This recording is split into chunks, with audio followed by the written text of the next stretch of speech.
Hey, how you doing? This is Crunchy from Philly. I'm working for this lady here and she's got a crack in the ceiling. There's a lot of stuff to fix around this place, but I'm going to show you real quick how I would fix that crack. When you're sanding around there, the first thing you want to do is roughen it up. I got a little sanding sponge. You just roughen this thing up, and when you're sanding, you want to wear a dust mask. Now, I already sanded this, John, but what I'm saying is you just scratch around a good couple inches on either side of the crack. It's hard for you to see this crack from the ground there, but that's what you got to do. And the next step is to put some mud and tape on there so it doesn't re-crack after you paint it. Alright folks, I got some mud in my pan here. I use the green lid stuff. The green is my favorite. I think it sticks best. I thin it down a little bit and I use filtered water so I don't get any kind of like fungus in it or whatever. Look, I'm going to put a little swipe of this mud. You'll want to put some drop cloths below where you're working, because when this stuff falls, it makes a mess. So, you just put a little mud on there, smooth it around. See what I'm saying? A couple inches wide on either side of the crack. The tape's only 2 inches wide. Get this stuff 3 inches, you got plenty. Alright, this thing turns. So I'm going to use 2 pieces of tape because you can't turn this flat tape too easily.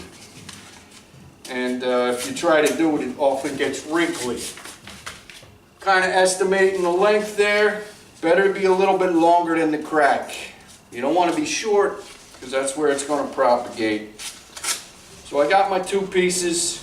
One on top is the closest one.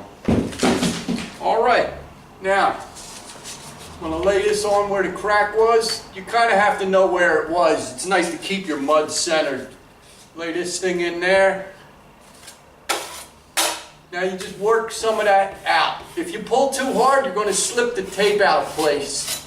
So you kind of just start it gently, unless you want to use your free hand, which is a nice trick. Once you get it stuck down, you squeeze out a lot of the mud. See, I got it here on the knife.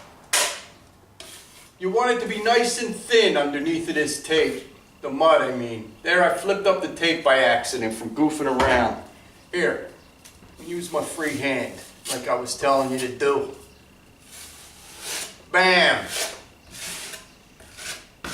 That's down and flat. Now, in order for this thing to work, you're going to have to build up a coat so the tape disappears.